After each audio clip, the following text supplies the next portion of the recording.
Hello, hockey skaters and goalies around the world, and welcome back to another edition of the Ride to the Rink. We have a legend with us today. Cassie Campbell-Pascall is here, gold medalist, Order of Canada, worked on Hockey Night in Canada, works on ESPN. She is all over the place in the game. And Cassie, in your roles throughout your life, I'm sure that criticism, naysayers, people saying mean stuff to you, has been along the entire ride. So what I want you to speak about today to the children listening on the Ride to the Rink is just how to deal with naysayers, how to deal with that, to not listen to the noise.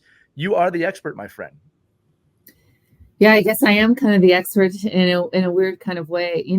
It's interesting. I have a saying in my office. I'm sitting in my office at home here in Calgary, Alberta, and it says, if you don't want to be criticized, say nothing, do nothing, and be nothing.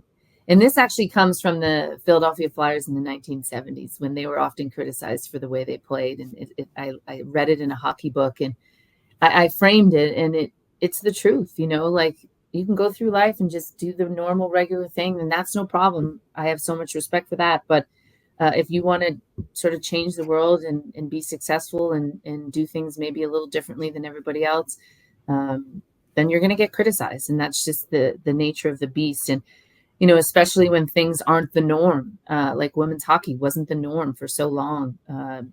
Being a female broadcaster on an NHL hockey game wasn't the norm for so long. And so criticism kind of comes with the territory.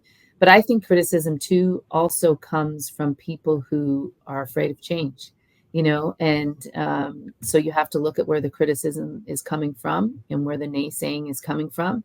And do you value that individual in your life or not? And it's also important, I think, to take criticism too, to learn from it, to grow from it, because I think that's important to being an elite level athlete, to being an elite level doctor or teacher or whatever it is that you want to be. Taking criticism is a really important thing. So but that's sort of the way I approach it. When people say I can't do something, I usually try to turn around and prove them wrong. That's sort of the attitude that I have, and just to keep great people around you and great people that support you around you, and use them and lean on them. And it's okay to not to be okay sometimes. And I think those are important things. Yeah, I'm going to pull the thread on this a little bit too, because I love your answer. And this is going to be kind of two questions molded into one. You've been a captain of Team Canada, first woman on Hockey Night in Canada, as we said, special advisor of the PWHL. The more roles you have and the larger they get, invite more and more criticism, right? No matter what anyone has accomplished, it seems like the higher you go, the more it comes. So I would love for you to explain to the kids listening your methodology mentally. You talked about that sometimes it's okay not to be okay. How do you compartmentalize what you see, if you see it, right? And then what do you do to not see it? What do you do to push that away and just say, I don't need to even look at this?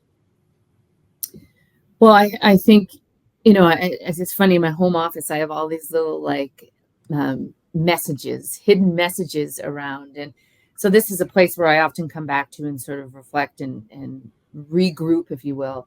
When I see something negative on social media, I think the initial reaction is, you could get defensive and be like, or you can kind of laugh and look at where it's coming from. And also, did I say that on the broadcast? Did I mess up? Also you can look at it as real criticism. Is there value to it? Right. 9 out of 10 times there's no value to it, based on where it's coming from. But, for me in my home office, picture of a girl that I worked with through the Ronald McDonald House that unfortunately lost her life of cancer. And it reminds me of life isn't that bad, and she was such an amazing little kid. Her name was Madison, and she was so good to the people around her. And so she's that reminder for me. And then I have another picture of my kid, and she's climbing the monkey bars. She finally made it all the way across in grade 1. And so I remember her in kindergarten trying and trying. She couldn't get across. And then finally she gets across in grade 1, and the smile on her face, like I remember it as if it was yesterday, and she's in grade 9. And I have that picture of, it's not going to be easy. Everything's not going to go smoothly. Everything, you're going to fall, you're going to have adversity. So those are sort of my subtle little reminders. And then I also have little pictures of things that I've been able to accomplish. And so it kind of reminds me of like, I'm not so bad after all, you know? But my family and my friends are, most of my mom friends had no idea who I was before I met them, you know? And so they keep me grounded. And my husband's the same. Like he gets it from the flames perspective and the criticism. And so we bounce things off each other. And, but you know, I think perspective is really key. Where is it coming from? Who is it coming from? And then motivation. You know, some of these things, you know, people say you can't do something, you get motivation from it too. And, you know, I think that's important to understand is to like, okay, you think I can't do this? Well, you know, yes, I can. And I think those are two key things for me when I face criticism is the perspective from it and also the motivation I get from it. No, I love it too. And for the kids that are listening, we all know here that, you know, feelings are tough when you're a kid, right? They can seem overwhelming at times. And I think as Cassie, if you want to comment on this too, you know, as we get older, you start to realize that no feeling, whether it's good or bad, lasts forever. Mm-hmm. Right? It's just an emotion, right? And really, we could equate that to winning a gold medal to other things, right? It's a moment. And I love the practical advice for the kids, right? Surround yourself with positive things or the people that are going to make you feel good. And also that resilience of you, oh, don't tell me what I can't do, right? Mm-hmm. That's a growth mindset, right? That's the type of thinking that you want to have. So Cassie, just tremendous advice to the kids listening.